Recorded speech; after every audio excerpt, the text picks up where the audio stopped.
Welcome to TR9 TV. నేను జ్యోతి. బులెటిన్ల ముందుగా headlines చూద్దాం. క్రీడలను ప్రారంభించిన గొంగిడి మహేందర్ రెడ్డి. శ్రీ లక్ష్మీ నరసింహస్వామి వారిని దర్శించుకున్న ఎమ్మెల్యే. 90 రోజుల యాక్షన్ ప్లాన్ సమావేశం. కామన్ లేడీల అర్ధరాత్రి రోడ్డుపై నిల్చున్న IPS అధికారి. నిరుద్యోగ యువతపై సిలిండర్ల ధరల ప్రభావం. ప్రజాపాలన ప్రగతి ప్రణాళికలో భాగంగా రైతు సదస్సు. అంబేద్కర్ చూపిన మార్గంలో నడవాలని తెలిపిన పాడిశాల నాగరాజు. పలు చోట్ల ఈదురు గాలులతో కూడిన భారీ వర్షాలు. పగలు రాత్రి అనే తేడా లేకుండా అక్రమ ఇసుక తరలింపు.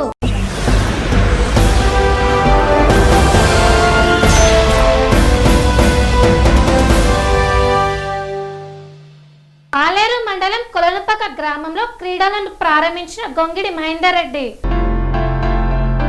యాదాద్రి భువనగిరి జిల్లా ఆలేరు మండలం కొలనుపాక గ్రామంలోని ఉన్నత పాఠశాల ప్రాంగణంలో BRS ఆలేరు మండలం అధ్యక్షులు గంగుల శ్రీనివాస్ ఆధ్వర్యంలో యాదాద్రి భువనగిరి జిల్లా స్థాయి క్రికెట్ టోర్నమెంట్ మాజీ DCCB చైర్మన్ గొంగిడి మహేందర్ రెడ్డి ప్రారంభించారు. ఈ సందర్భంగా ఆయన మాట్లాడుతూ యువత చదువులతో పాటు క్రీడల్లో కూడా రాణించాలని, క్రీడలు శారీరక దృఢత్వంతో పాటు మానసిక ఉల్లాసాన్ని ఇస్తాయని ఆయన అన్నారు. క్రీడలో గెలుపొందిన వారికి ప్రథమ, ద్వితీయ, తృతీయ బహుమతులు ప్రకటించారు. ఈ కార్యక్రమంలో సర్పంచ్ యాకమ్మ, వెంకటేష్, సోమిరెడ్డి, BRS నాయకులు, టోర్నమెంట్ నిర్వాహకులు, క్రీడాకారులు, గ్రామస్తులు పాల్గొన్నారు. చాలా మంది యువకులు నా దగ్గరికి వచ్చి ఖచ్చితంగా ప్రతిసారి పెడుతున్నాము, ఎవరు స్పాన్సర్ లేరు, మీరు ఖచ్చితంగా ఈ యొక్క స్పాన్సర్ చేసి ఖచ్చితంగా ఈ టోర్నమెంట్స్ నడిపించాలి అనేది వాళ్ళు కోరడము జరిగింది. దానికి మనం కూడా సానుకూలంగా ఒప్పుకొని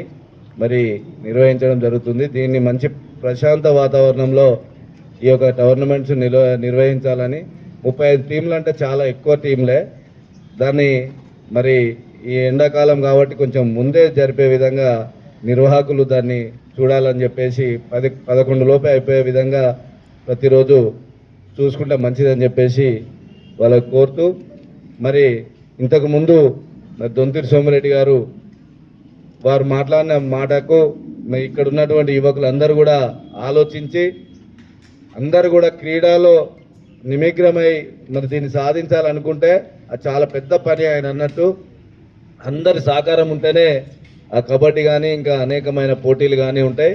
దానివల్ల మనకు ఒక మంచి ఊర్లో ఇంతకుముందు గతంలో మరి ఒక 20 సంవత్సరాల క్రితం ముందు మన విలేజ్లో ప్రతి సంవత్సరము ఒక జిల్లా స్థాయి, మండల స్థాయి కంపల్సరీ పోటీలు జరిగేవి. చాలా ఉత్సాహంగా ఉండేది. ఊరంతా కూడా ఈ గ్రౌండ్లో వచ్చి చూడడం. కల్చరల్ ప్రోగ్రామ్స్ కూడా ప్రతి సంవత్సరం జరిగేటి. మరి ఈ కొన్ని సంవత్సరాల నుంచి దాన్ని మనం మర్చిపోయినాం. ఓన్లీ క్రికెటే అది ముందుకు మరి ఆయన సహకరిస్తా అంటే మీరందరూ కూడా సహకరించి దాని అనుకూలంగా మరి ఈ యొక్క కొలన్పాక పేరు నిలబెట్టడానికి కొలన్పాక యువకులంతా ముందుకు వచ్చి నడిపేయాలి. దానికి మా వంతు సహకారము మేము చేస్తామని చెప్పేసి కోరుకుంటూ మరి ఈ అవకాశం ఇచ్చినందుకు ధన్యవాదాలు తెలియజేస్తూ, మరి ఇప్పుడు మరి విషయానికి మరి హాజరైనటువంటి సర్పంచ్ యాకమ్మ వెంకటేష్ గారు, మరి ఈ టోర్నమెంట్స్ సహకారం అందిస్తున్నటువంటి గంగుల శ్రీ నిర్వహిస్తున్నందుకు వారితో పాటు వారి యూత్ సభ్యులందరికీ నాయకులు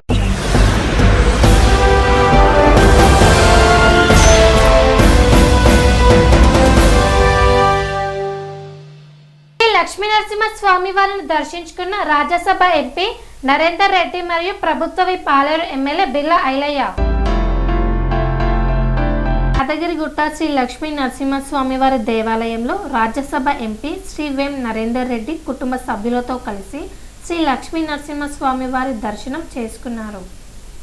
ఈ సందర్భంగా ఆయనకు తెలంగాణ రాష్ట్ర ప్రభుత్వ విప్ ఆలేరు ఎమ్మెల్యే శ్రీ బిల్లా ఐలయ్య నరేందర్ రెడ్డికి ఘనంగా స్వాగతం పలికారు. ఆ తర్వాత ఆలయంలో ప్రత్యేక పూజలు నిర్వహించి స్వామివారి ఆశీస్సులు పొందారు. ఆలయ అర్చకులు వేద మంత్రాల నడుమ ఆయనకు సంప్రదాయాల ప్రకారం స్వాగతం పలికి తీర్థ ప్రసాదాలు అందజేశారు.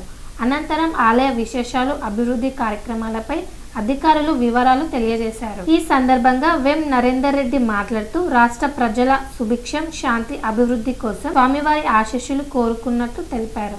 ఈ కార్యక్రమంలో స్థానిక ప్రజా ప్రతినిధులు, పార్టీ నాయకులు, భక్తులు పాల్గొన్నారు.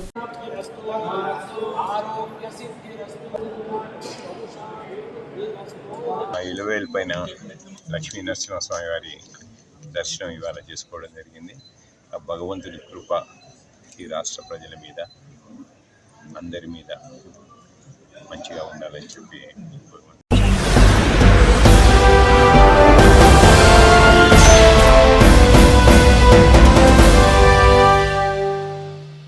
ప్రజాపాలన ప్రగతి ప్రణాళికలో భాగంగా 90 రోజుల యాక్షన్ ప్లాన్ సమావేశాన్ని నిర్వహించారు. ప్రాథమిక వ్యవసాయ సహకార సంఘం కల్లుగొట్ల ఆధ్వర్యంలో కల్లుగొట్ల గ్రామ రైతు వేదికలో ప్రజాపాలన ప్రగతి ప్రణాళిక 90 రోజుల యాక్షన్ ప్లాన్ సమావేశాన్ని నిర్వహించారు. ఈ సందర్భంగా గ్రామ అభివృద్ధి, రైతు సంక్షేమ మరియు సహకార రంగం బలోపేతంపై విస్తృతంగా చర్చించారు. గ్రామ సర్పంచ్ ఆర్వి శేషు మాట్లాడుతూ 90 రోజుల ప్రణాళికతో సహకార సంఘ ద్వారా రైతులకు చేయిస్తున్నటువంటి మేలును కొనియాడారు. గ్రామాన్ని ఆదర్శంగా తీర్చిదిద్దటమే తమ లక్ష్యమన్నారు. సంఘ vice chairman Akbar Ali, senior inspector auditor గ్రామాన్ని ఆదర్శంగా తీర్చిదిద్దటమే తమ లక్ష్యమన్నారు. సంఘ vice chairman Akbar Ali, senior inspector auditor C Yashoda, మండల వ్యవసాయ అధికారి అనిత మాట్లాడుతూ గ్రామీణ ఆర్థిక వ్యవస్థలో సహకార రంగం కీలక పాత్ర పోషిస్తుందని కొనియాడారు. రైతులు ప్రైవేట్ వడ్డీ వ్యాపారుల చెంతకు వెళ్లకుండా తక్కువ వడ్డీకి రుణాలు పొందేందుకు సహకార సంఘాలు ఒక వరమని పేర్కొన్నారు. విత్తనాలు, ఎరువులు పంపిణీతో పాటు పంట సేకరణలో కూడా సంఘం రైతులకు అండగా ఉంటుందని, సహకార వ్యవస్థే రైతుకు వెన్నుదన్ను అని అన్నారు. ఆయిల్ ఫామ్ సాగుపై కూడా రైతులు ముందుకు వచ్చి లాభాలు పొందుతారని, ఏపీఓలో రైతులు మెంబర్షిప్ తీసుకోవాలని, తద్వారా రైతులకు మేలు చేకూరుతుందని అన్నారు. ఇటీ కార్యక్రమంలో పంచాయతీ సెక్రటరీ ధనుంజయ రెడ్డి, ఉప సర్పంచ్ మంజుల, సంఘ డైరెక్టర్లు సాయిబాబా, ఇందుమతి, సంఘ సభ్యులు, సంఘ గ్రామాల ప్రజలు అధిక సంఖ్యలో పాల్గొన్నారు.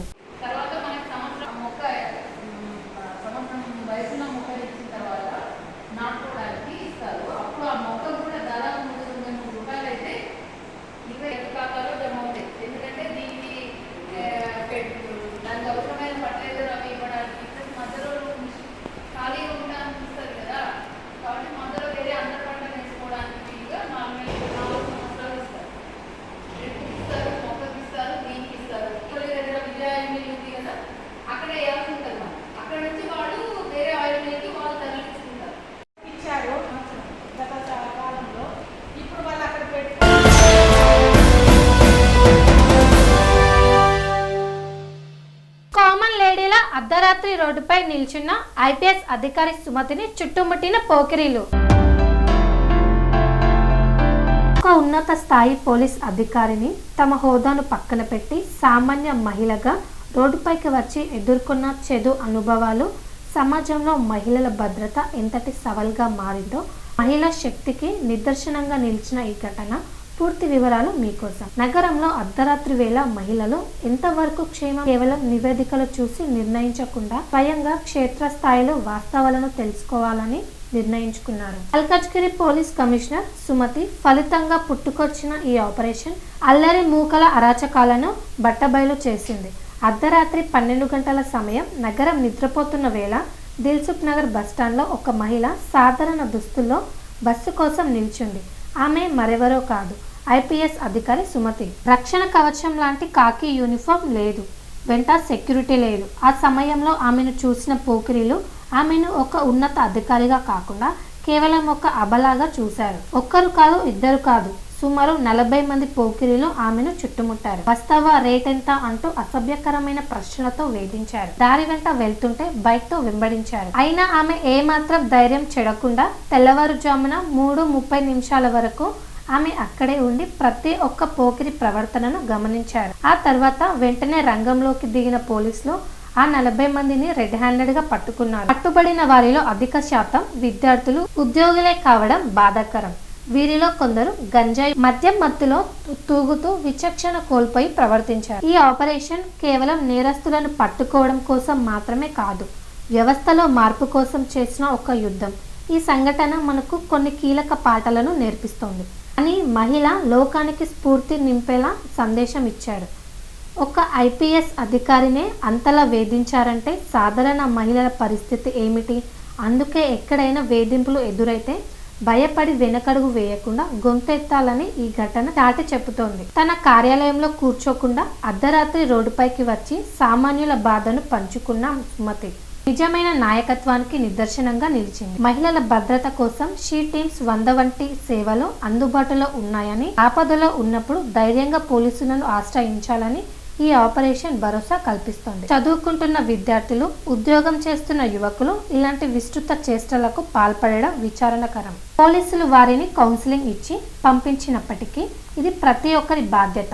రాత్రి వేళల్లో రోడ్డుపై ఒంటరిగా ఉన్న మహిళలను రక్షణగా నిలబడాలి అనే సంస్కృతి రావాలి తప్ప వేధించాలి అనే వికృత ఆలోచన రాకూడదు. సలాం సుమతి మేడం, మీ సాహసం ఎందరో మహిళల్లో ధైర్యాన్ని నింపింది. ఆడపిల్ల అర్ధరాత్రి స్వేచ్ఛగా తిరిగినప్పుడే అసలైన స్వాతంత్రం అన్న గాంధీజీ మాటలను నిజం చేసే దిశగా ఇదొక గొప్ప అడుగు.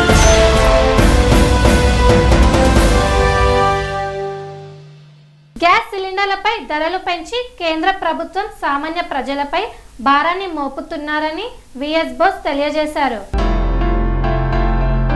గ్యాస్ సిలిండర్ల ధరలు పెంచి కేంద్ర ప్రభుత్వం సామాన్య ప్రజలపై భారాన్ని మోపుతున్నారు. విఎస్ బోస్ సిపిఐ తెలంగాణ రాష్ట్ర కార్యదర్శి వర్గ సభ్యులు, భారత కమ్యూనిస్టు పార్టీ సిపిఐ రాష్ట్ర సమితి పిలుపుతో భాగంగా సిపిఐ ఉప్పల్ నియోజకవర్గ సమితి ఆధ్వర్యంలో పెంచిన గ్యాస్ సిలిండర్ ధరలను తగ్గించాలని, డీజిల్ పెట్రోల్ కృత్రిమ కొరత సృష్టిస్తున్న కేంద్ర బీజేపీ ప్రభుత్వ వైఖరిని ఎండగడుతూ ఈసీఐఎల్ క్రాస్ రోడ్ లో నిరసన నిర్వహించారు.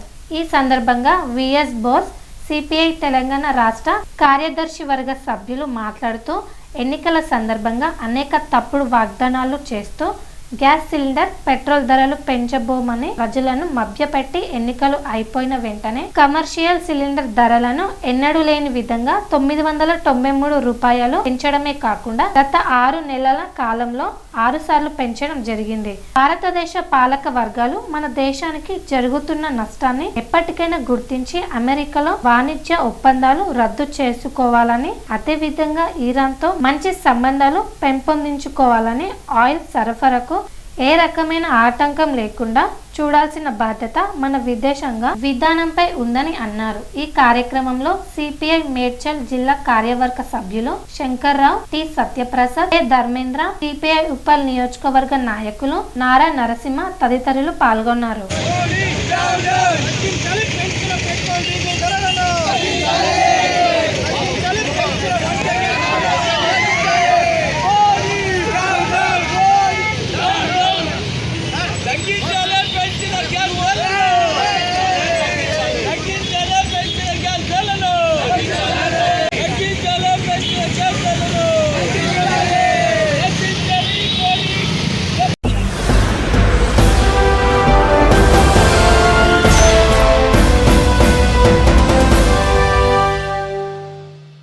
వార్తలో చిన్న విరామం.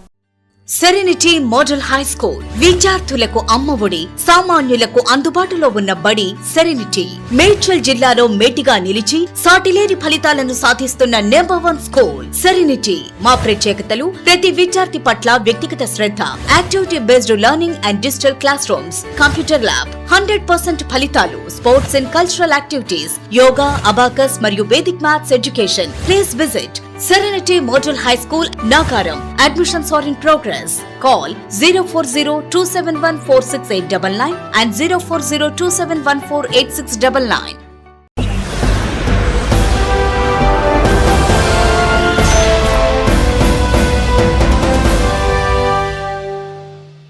తిరిగి వార్తలకు స్వాగతం.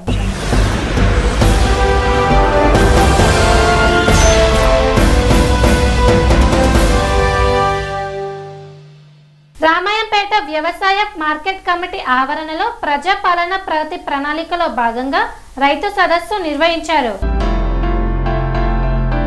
రైతుల సంక్షేమం అభివృద్ధి కోసం కాంగ్రెస్ ప్రభుత్వం కృషి చేస్తుందని రామాయంపేట మున్సిపల్ చైర్పర్సన్ గజవాడ లావణ్య నాగరాజు గుప్తా అన్నారు. రామాయంపేట వ్యవసాయ మార్కెట్ కమిటీ ఆవరణలో ప్రజాపాలన ప్రగతి ప్రణాళికలో భాగంగా రైతు సదస్సు నిర్వహించారు. ఈ సందర్భంగా ప్రభుత్వం నుండి పలు శాఖల ద్వారా రైతులకు అందుతున్న సేవలను అవగాహన కల్పించారు. వ్యవసాయ మార్కెట్ కమిటీ పరిధిలోని చిన్న శంకరంపేట, నర్సింగ్, నిజాంపేట మండలాలకు చెందిన పిఎస్సిఎస్ చైర్మన్లు, మున్సిపల్ పాలక వర్గం సభ్యులు, వ్యవసాయ శాఖ అధికారులు హాజరయ్యారు. ప్రాథమిక వ్యవసాయ సహకార సంఘం నుండి రైతులకు అందుతున్న సేవలను వివరించారు. బిసిసిబి బ్యాంకుల ద్వారా రైతులకు అందుతున్న రుణాలపై రైతులకు అవగాహన కల్పించారు. రైతులకు ఇబ్బంది కలగకుండా ధాన్యం కొనుగోలు, ఎరువులు, విత్తనాలు సరఫరా చేస్తున్నామని తెలిపారు. ఈ కార్యక్రమంలో మున్సిపల్ వైస్ చైర్పర్సన్ పోచమ్మల నవీనిత, కౌన్సిలర్లు గజవాడ నాగరాజు, దేవుని రంజిత్, రవినాయక్, బైరం స్వప్న, దాకి శ్యామల, వ్యవసాయ శాఖ ఇన్ఛార్జ్ ఏడీఏ రామలింగారెడ్డి, మండల వ్యవసాయ అధికారి ప్రవీణ్ కుమార్ తదితరులు పాల్గొన్నారు. 2 ఎకరాల భూమి ఉంటుంది. 2 ఎకరాల భూమి ఉంటే వాళ్ళ కొడుకు పైన ఒక 2 గుంటల భూమి ఎక్కిస్తే ఆయనకు రైతు బీమా వర్తిస్తుంది. అవునా కాదా పంతులు? నాకు జరిగిన మా పేరు చెప్పను, ఒక వ్యక్తికి దవాఖాన ఖర్చులు పోతే 10 లక్షల రూపాయలు బీమా ఉంటే ఆ వ్యక్తి పైన వాళ్ళ నాయన పేరు మీద 2 ఎకరాలు ఉంది, ఆయన పేరు మీద 2 గుంటల భూమి ఎక్కిస్తే 5 లక్షల రూపాయలు వస్తుంటే వాళ్ళకి ఎంతో కొంత రాసరైతుండే, వాళ్ళకు కష్టం తీరుతుండే. అటువంటిది ఆలోచన చేసి మన పేరు మీద ఉంటేనే భూమి కాదు, మన ఇంటి పేరు మీద భూమి ఉంటే ఆసరైతాం. మార్పిడి చేయాలన్నారు. పంట మార్పిడి చేయాలంటే ఫస్ట్ ఏం చేయాలంటే భూమిని టెస్ట్ చేయాలి, సాయిల్ టెస్ట్ చేయాలి. ఏ పంటకు అనుకూలంగా ఉంటుందో, ఏ పంట దేంట్లో పండుతుందో అనేది ఉంటుంది. కొన్ని బాగా నీరు పట్టే భూమిలో కొన్ని పంటలు పండలేవు, మెట్ట భూములలో కొన్ని పంటలు పండుతాయి. ఫస్ట్ ఆఫ్ ఆల్ ఏంటంటే అగ్రికల్చర్ డిపార్ట్మెంట్ వాళ్ళు మాకు సాయిల్ టెస్ట్ చేయాలి, దానికి ఏం తక్కువ ఉన్నది అటువంటి విషయాలు మాకు తీసుకురావాలి. దానికి సంబంధించి ఒకసారి నేను ఆల్రెడీ అగ్రికల్చర్ ఆఫీస్లో అడిగితే మా దగ్గర పరికరాలు లేవు, అవి ఏం లేవు అన్నారు. దానికి సంబంధించింది మీ ద్వారా మీరు వాళ్ళకు కావాల్సిన ఎక్విప్మెంట్స్ కానీ మిగతా కానీ సప్లై చేసేటట్టు మీరు చూస్తే మాకు కూడా అవగాహన ద్వారా సాయిల్ టెస్ట్ చేస్తే ఏ పంట అనేది ఎప్పుడు వేయాలనేది కూడా మాకు ఉంటుంది. భూమిలో ముఖ్యంగా సారవంతం ఉందా లేదా అనేది కూడా మాకు కూడా అవగాహన అనేది ఏర్పడుతుంది. ముఖ్యంగా ఈ వేదిక మీద ఉన్న అందరికీ ధాన్యం ఎండవోసుకోవడానికి చాలా ఇబ్బంది అవుతుంది. ఇక్కడ మీరు మాకు దయచేసి ఏంటంటే ఇక్కడ సీసీ రోడ్లు పోసి మాకు ధాన్యానికి చాలా రోడ్లు కావాలి. మళ్ళీ టైంకు కూడా మాకు తాటిపత్రులు రాక చాలా మంది రైతులము వర్షాకాలం వచ్చినప్పుడు అయితే ఒక్కొక్కరు 15 రోజులు ఉంటున్నాం సార్. ఇక్కడ 15 రోజుల దాకా ఇక్కడనే ఉండి వర్క్ చేసుకుంటే మాకు అక్కడ వేరే వర్క్ చేసుకుని ఛాయిస్ ఉండలేదు. ఒక్కొక్క రైతు దగ్గర వచ్చి టాపర్లు తీసుకొని 3-4 ఇస్తే ఇక్కడ కేంద్రంలో పడితే మరి మీ కేంద్రం నుంచి మాకు ఇస్తలేరు, ఇక్కడ ఆఫీస్ నుంచి మాకు 100 ఇస్తారు, 50 ఇస్తారు తాటిపత్రులు అని మాట్లాడుతున్నారు. మాకు ఇంకా ఎందుకంటే చాలా అంటే చాలా ఇబ్బంది ఉంది సార్. మీరు గుర్తు చేసుకొని మా రైతులకు చాలా ఇక్కడ అయితే సీసీ రోడ్లు అయితే ముఖ్యంగా చాలా వస్తుంది సార్. ఎందుకంటే ధాన్యం వచ్చి ఒక్కొక్క రోజు ఉంటే 15 రోజుల కూడా ఇక్కడ నుండి ఇక్కడనే వర్క్ చేసుకుంటే మాకు అక్కడ పొలాల దగ్గర కానీ ఇంటి దగ్గర కానీ చేసుకోవాలంటే ఇక్కడనే ఉన్నాక ఈ రైతులను ఈ ఆఫీసర్ని అడిగితే ఉడక మొన్న పోయిసరి ఇంతమందికి అడిగితే ఉడక ఇదే మాట అంటారు, మా దగ్గర లేదు, ఇక్కడ మెయింటెనెన్స్ వాళ్ళని అడుగుతుంది. మీరు ఎప్పుడు వచ్చినా ఇక్కడ మెయింటెనెన్స్ వాళ్ళు ఉంటారు ఇక్కడ. మీరు ఇప్పుడు ఏమైనా పొలాలు కొనుక్కొని అట్లున్న వాళ్ళకి మాత్రమే క్రాప్ లోన్ లేకపోవడం అనేది ఉంటుంది. మ్యాక్సిమం అందరికీ క్రాప్ లోన్స్ ఉంటుంది. ఈ క్రాప్ లోన్ విషయంకి వచ్చేసరికి ఏంటంటే సంవత్సరం లోపల రెన్యువల్ చేసుకోవాలండి. వడ్డీ కట్టి ఇంట్రెస్ట్ సబ్వెన్షన్ రూపంగా మనకు రిటర్న్ ఇస్తుంది. ఇది చాలా వరకు మన క్షేత్రస్థాయిలో జరగడం లేదు. ఆల్మోస్ట్ ఇప్పుడు ఇచ్చిన 1300 మందికి ఇచ్చిన రుణాలలో మేము ఆల్మోస్ట్ 700 మంది వరకు మాత్రమే రెన్యువల్ చేసుకుంటున్నారు. అంటే మిగిలిన 600 మంది రెన్యువల్ చేసుకోలేదు. ఈ సంవత్సరం విషయం చెప్తున్నాను. ఈ 600 మంది ఏమిటంటే ఇలాంటి మన డీబీటీ అనేది వర్తించడం జరుగుతుంది. కాబట్టి ఇప్పటి వరకు పిఎం కిసాన్ ఎవరైతే చేయించుకుని వాళ్ళు ఉన్నట్లయితే వాళ్ళు లోకల్లో ఉన్న వాళ్ళు అక్కడ సంబంధించిన ఏఈఓ దగ్గర ఫార్మర్ రిజిస్ట్రీ అనేది చేసుకోవాలి. ఒకవేళ నాన్ లోకల్ ఇంకెవరైనా సిటీలో ఉన్న వాళ్ళు ఉన్నట్లయితే మనకు మీ సేవలలో కూడా ఫార్మర్ రిజిస్ట్రీ అనేది చేయడం జరుగుతుంది. అక్కడ సిటీలో చేయించుకోవాలి. మనకు ఫార్మర్ రిజిస్ట్రీ నంబర్ అనేది ఇప్పుడు మనకు ఫర్టిలైజర్ అనేది యాప్ వచ్చింది. ఇప్పుడు ఫర్టిలైజర్ అనేది మీరు అందరూ యాప్లో బుక్ చేసుకొని తీసుకుంటున్నారు కదా. ఫార్మర్ రిజిస్ట్రీ నంబరు యాప్కి అనేది లింక్ అవ్వడం జరుగుతుంది. కాబట్టి తప్పకుండా ఎవరైనా కూడా ఫార్మర్ రిజిస్ట్రీ అనేది చేయించుకున్న వాళ్ళు మిగతా వాళ్ళు చేయించుకోవాలి. కొంతమంది ఏంటంటే కౌలు రైతులు ఉంటారు, పట్టదారు ఎక్కడో సిటీలో ఉంటాడు, ఆయన చేయించుకున్నప్పుడు ఆయన ఈ కౌలుదారు రైతు అనేటనే ఫర్టిలైజర్ బుక్ చేసుకోవాలి. ఈ పట్టదారు సిటీలో ఉంటాడు, ఫార్మర్ రిజిస్ట్రీ చేసుకోలేదు కాబట్టి మీరు ఫర్టిలైజర్ అనేది బుక్ చేసుకోవడానికి అవకాశం ఉండదు. కాబట్టి మీకు సంబంధించిన పట్టదారులు కూడా ఇక్కడ సిటీలో ఉన్నా కూడా వాళ్ళకు ఫోన్ చేసి మీరు తప్పకుండా ఫార్మర్ రిజిస్ట్రీ చేయించుకోవాలి. మీరు లేదంటే మాకు తర్వాత ఇబ్బంది అవుతుంది ఫర్టిలైజర్ తీసుకోవడానికని మీరు వారితో మాట్లాడి ఫార్మర్ రిజిస్ట్రీ చేయించుకోవాలా చూడండి. ఓకేనా? ఇటే అవకాశం ఇచ్చినందుకు అందరికీ ధన్యవాదాలు. వచ్చేది మనకి ఎందుకు, మనం ఉన్నప్పుడు మాకు ఏమేమి స్కీమ్స్ కావాలని చెప్పేసి మీరు అడిగినట్టు నాకు అర్థమైందండి. ముఖ్యంగా అన్ని స్కీమ్స్ కానీ దేని గురించి అయినా కానీ ఫస్ట్ మనకు రైతు సోదరులందరికీ ఫస్ట్ కావాల్సింది ఏంటండి, bank account. First bank account అనేది ఏ ఆర్థికంగా ముందు అడిగేయాలన్నా బ్యాంక్ అకౌంట్ అనేది ఫస్ట్ ప్రామాణికము. బ్యాంక్ అకౌంట్ తీసుకొని దాన్ని రెగ్యులర్గా ఖాతా అనేది నిర్వహించుకోవాలి. అదేవిధంగా మన కోఆపరేటివ్ వ్యవస్థ గురించి వస్తే మన కోఆపరేటివ్ బ్యాంకు మన సహకార సంఘాల ద్వారా crop loans and long term loans ఇవ్వడం జరుగుతుంది. క్రాప్ లోన్ ఆల్రెడీ ఇప్పుడు మన సంఘం ద్వారా దాదాపు 1300 మందికి 11 కోట్ల వరకు రుణాలు అందజేశాము. అదేవిధంగా దీర్ఘకాలిక రుణాల వరకు వచ్చేసరికి ఆల్మోస్ట్ ఒక 250 మందికి మనం 3 కోట్ల వరకు రుణాలు ఇచ్చాము. ఫస్ట్ క్రాప్ లోన్ గురించి మాట్లాడుకుందామండి. క్రాప్ లోన్ వచ్చేసరికి మనం 7% రేట్ ఆఫ్ ఇంట్రెస్ట్ తోటి స్కేల్ ఆఫ్ ఫైనాన్స్ కి అనుగుణంగా మనం లోన్స్ ఇవ్వడం జరుగుతుంది. క్రాప్ లోన్స్ అనేది ప్రతి రైతుకి ఆల్మోస్ట్ ఉంటదండి. లేని వాళ్ళు రేర్ కేస్ ఇప్పుడు ఏమైనా పొలాలు కొనుక్కొని అట్లున్న వాళ్ళకి మాత్రమే క్రాప్ లోన్ లేకపోవడం అనేది ఉంటుంది. మాక్సిమం అందరికి క్రాప్ లోన్స్ ఉంటవి. ఈ క్రాప్ లోన్ విషయంకి వచ్చేసరికి ఏంటంటే సంవత్సరం లోపల రెన్యువల్ చేసుకోవాలండి, వడ్డీ కట్టి రెన్యువల్ చేసుకోవాలి. ఇలా వడ్డీ కట్టి రెన్యువల్ చేసుకోవడం వల్ల ఏంటంటే ఈ వడ్డీలో 3% మనకు గవర్నమెంట్ రిబేట్ ఇంట్రెస్ట్ సబ్వెన్షన్ రూపంగా మనకు రిటర్న్ ఇస్తుంది. ఇది చాలా వరకు మన క్షేత్రస్థాయిలో జరగడం లేదు. ఆల్మోస్ట్ ఇప్పుడు ఇచ్చిన 1300 మందికి ఇచ్చిన రుణాలలో మేము ఆల్మోస్ట్ 700 మంది వరకు మాత్రమే రెన్యువల్ చేసుకుంటున్నారు. అంటే మిగిలిన 600 మంది రెన్యువల్ చేసుకోలేదు. ఈ సంవత్సరం విషయం చెప్తున్నాను. ఈ 600 మంది ఏమిటంటే సంవత్సరం దాటిన తర్వాత వడ్డీ 13% పడుతుంది, డబల్ వడ్డీ పడుతుంది. రెగ్యులర్గా ఇంట్రెస్ట్ పే చేసి రెన్యువల్ చేసుకున్న వాళ్ళకి ఏంటంటే వాళ్ళకి 7%లో 3% మళ్ళీ మన గవర్నమెంట్ ఇంట్రెస్ట్ సబ్వెన్షన్ రూపంలో ఇవ్వడం వల్ల ఓవరాల్ గా 4% అనేది జరుగుతుంది. ఈ అవగాహన అనేది రైతులందరూ తెచ్చుకోండి.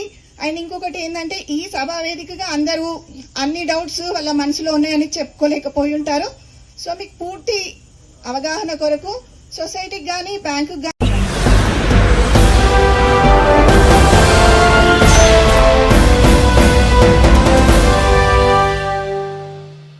డాక్టర్ బిఆర్ అంబేద్కర్ ప్రతి ఒక్కరికి స్ఫూర్తిదాయకమని, ఆయన చూపిన మార్గంలో యువత నడవాలని పాడిశాల నాగరాజు తెలియజేశారు. డాక్టర్ బిఆర్ అంబేద్కర్ ప్రతి ఒక్కరి స్ఫూర్తిదాయకమని, ఆయన చూపిన మార్గంలో యువత నడవాలని పాడిశాల నాగరాజు అన్నారు. సూర్యాపేట జిల్లా మునగాల మండలం సీతానగర్ గ్రామంలో నూతనంగా ఏర్పాటు చేస్తున్న అంబేద్కర్ విగ్రహ నిర్మాణ పనులను ఆయన ప్రారంభించి మాట్లాడారు. రాజ్యాంగంలో ప్రతి పేదవారికి సరైన న్యాయం జరిగే విధంగా రూపొందించిన రాజ్యాంగం ద్వారానే ప్రతి ఒక్కరూ సంక్షేమ ఫలాలు పొందుతున్నారన్నారు. నేటి యువత ఆయనను ఆదర్శంగా తీసుకొని మంచి మార్గంలో నడవాలన్నారు. గ్రామంలో అంబేద్కర్ విగ్రహం ఏర్పాటు చేయడం అభినందనీయమని, విగ్రహ ఏర్పాటు కాకుండా ఆయన చూపిన మార్గంలో నడిచి భవిష్యత్తులను నిలుపుకోవాలన్నారు.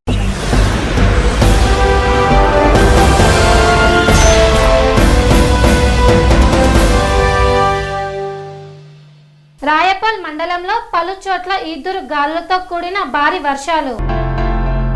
రాయపోల మండలంలోని చాలా గ్రామాల్లో నిన్న రాత్రి కురిసినటువంటి భారీ వర్షాలు, ఈదురు గాలుల ప్రభావంతో అనేక చోట్ల పెద్ద ఎత్తున చెట్లు విరిగి పడడం జరిగింది. అలాగే రోడ్లపై ఆరబోసిన ధాన్యం కూడా చాలా వరకు తడిసి ముద్దయ్యాయి. వరి పంటలు, మొక్కజొన్న పంటలు కూడా నేల కొరగడం జరిగింది. దీంతో రైతులు తీవ్ర ఇబ్బందులు ఎదుర్కొంటున్నారు. అలాగే రాయపోల మండలం చిన్నమాసంపల్లి నుండి లింగారెడ్డిపల్లి, కృష్ణసాగర్ వరకు కూడా పెద్ద పెద్ద వృక్షాలు నేల కొరిగి రాకపోకలకు ఆంతర్యం కలిగింది. అలాగే రాయపోల్ నుండి కొత్తపల్లి దారి చెట్లు విరిగి మొత్తం నడి రోడ్డుపై నేలకూలాయి. అలాగే చాలా వరకు కరెంటు స్తంభాలు నేల కొరిగి విద్యుత్ వైర్లు తెగిపడ్డాయి. ఈదుర గాలుల నేపథ్యంలో నేల కొరగడంతో రైతులు కూడా ధాన్యం చేతికి వచ్చే సమయానికి భారీ వర్షం కారణంగా నీట మునిగాయి. దాంతో ప్రభుత్వం రైతుల పట్ల చిన్న చూపు చూడకుండా వారిని ఆదుకోవాలని మరియు ధాన్యం తేమ శాతం లాంటి పద్ధతుల్ని పక్కన పెట్టి రైతులను మేలు జరిగే విధంగా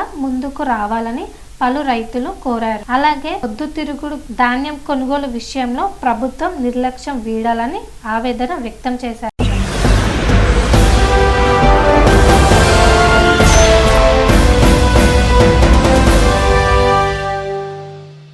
రాంపూర్ వాగు నుంచి పగలు రాత్రి అనే తేడా లేకుండా అక్రమ ఇసుక తరలిస్తున్నారు. ఇసుక మాఫియాపై కఠిన చర్యలు తీసుకోవాలని ప్రజలు డిమాండ్ చేస్తున్నారు. పగలు రాత్రి ట్రాక్టర్లు గర్జిస్తున్నాయి, వాగులు ఖాళీ అవుతున్నాయి. అయినా మైనింగ్ పోలీస్ శాఖలకు కనిపించడం లేదా? రాంపూర్ వాగు నుంచి పగలు రాత్రి అనే తేడా లేకుండా అక్రమ ఇసుకను తరలిస్తున్నారు. యథేచ్ఛగా సాగుతున్న ఇసుక దోపిడీ, అక్రమంగా సాగుతున్న ఇసుక దోపిడీ, వాగులు ఖాళీ అవుతున్నా పట్టించుకొని అధికారులు. ఇసుక మాఫియా ఆగడాలతో ప్రకృతి సంపదకు ముప్పు. అధికారుల నిర్లక్ష్యంతో రెచ్చిపోతున్న ఇసుక అక్రమ రవాణా. ఇసుక మాఫియాపై కఠిన చర్యలు తీసుకోవాలని ప్రజల డిమాండ్. TN9 టీవీలో ప్రత్యేక కథనం. పగలు రాత్రి ట్రాక్టర్లు గర్జిస్తున్నాయి, వాగులు ఖాళీ అవుతున్నాయి. అయినా మైనింగ్ పోలీస్ శాఖలకు కనిపించడం లేదా? రాంపూర్ వాగులో అక్రమ ఇసుక దందాపై ప్రజల ఆగ్రహం బగ్గుమంటోంది. రెవెన్యూ దాడులతో 12 ట్రాక్టర్ల ఇసుక సీజ్. అసలు మాఫియాపై ఎప్పుడు ఉక్కుపాదం? మైనింగ్ పోలీస్ శాఖల పాత్రపై ప్రజల్లో అనుమానాలు. పగలు రాత్రి అనే తేడా లేకుండా ట్రాక్టర్లు వరుసగా వాగు వైపు వెళ్తుంటాయి. అర్ధరాత్రి వరకు ఇసుక లోడ్లతో తిరుగుతుంటాయి. వాగు రూపు మారిపోతుంది. ఇంత బహిరంగంగా అక్రమ రవాణా జరుగుతుంటే మైనింగ్ శాఖ, రెవెన్యూ పోలీస్ శాఖలకు కనిపించడం లేదా అంటూ రాంపూర్ గ్రామ ప్రజలు తీవ్ర ఆగ్రహం వ్యక్తం చేస్తున్నారు. కొమురం భీం, ఆసిఫాబాద్ జిల్లాలో అక్రమ ఇసుక రవాణా వ్యవహారం మరోసారి వెలుగులోకి రావడం జిల్లాలో కలకలం రేపుతోంది. రెబ్బెన మండలం పరిధిలోని రాంపూర్ వాగు ప్రాంతంలో ఇసుక దోపిడీ జరుగుతుందని స్థానికులు ఆరోపిస్తున్నారు. కొంతమంది వ్యక్తులు మాఫియా తరహాలో వ్యవహరిస్తూ ప్రభుత్వ అనుమతులు లేకుండానే వాగుల నుంచి ఇసుకను తవ్వి ఇతర ప్రాంతాలకు తరలిస్తున్నారని చెబుతున్నారు. ఇది ఒక్కరోజు జరుగుతున్న వ్యవహారం కాదని, చాలా కాలం పద్ధతి ప్రకారం కొనసాగుతుందని ఆరోపిస్తున్నారు. ఒక్క రాత్రి ఎన్నో ట్రిప్పులు పోతున్నాయి, ట్రాక్టర్లు నిరంతరం తిరుగుతున్నాయి. ఇంత జరుగుతున్నా ఇప్పటి వరకు కఠిన చర్యలు ఎందుకు తీసుకోలేదు అని ప్రజలు ప్రశ్నిస్తున్నారు. అక్రమ ఇసుక తవ్వకాల నియంత్రణ బాధ్యత ప్రధానంగా మైనింగ్ శాఖపైనే ఉంటుందని, వాగుల నుంచి అక్రమంగా ఇసుక తరలింపు జరుగుతున్న మైనింగ్ అధికారులు ఇప్పటి వరకు ఎంత పర్యవేక్షణ చేశారు, ఎన్ని కేసులు నమోదు చేశారు అనే ప్రశ్నలు ఇప్పుడు ప్రజల్లో తీవ్ర చర్యకు దారి తీస్తున్నాయి. వాగులు ఖాళీ అవుతున్నాయి, ట్రాక్టర్లు పగలు రాత్రంతా తిరుగుతున్నాయి. అయినా మైనింగ్ అధికారులకు సమాచారం లేకపోవడం ఎలా సాధ్యం అంటూ స్థానికులు నిలదీస్తున్నారు. కొంతమంది మాఫియా వ్యక్తులతో కుమ్మక్కై అక్రమ రవాణా కొనసాగుతోందా అనే అనుమానాలు కూడా వ్యక్తమవుతున్నాయి. వాగుల వద్ద చెక్ పోస్టులు ఏర్పాటు చేయాలి. అక్రమ రవాణాలో పాల్గొనే ట్రాక్టర్లను శాశ్వతంగా సీజ్ చేయాలి. ఇసుక మాఫియా వెనుక ఉన్న అసలు వ్యక్తులను అరెస్ట్ చేయాలి. విధుల్లో నిర్లక్ష్యం వహించిన అధికారులపై విచారణ జరపాలని, జిల్లా వ్యాప్తంగా అక్రమ ఇసుక రవాణాపై ప్రత్యేక డ్రైవ్ నిర్వహించాలని ప్రజలు డిమాండ్ చేస్తున్నారు. ఆసిఫాబాద్ జిల్లా రెబ్బెన మండలంలోని రాంపూర్ గ్రామ శివారులో మార్కెట్ యార్డ్ వద్ద ఇసుక దందాను నడుపుతున్నారు. ఆ నడుపుతున్నటువంటి వారిపై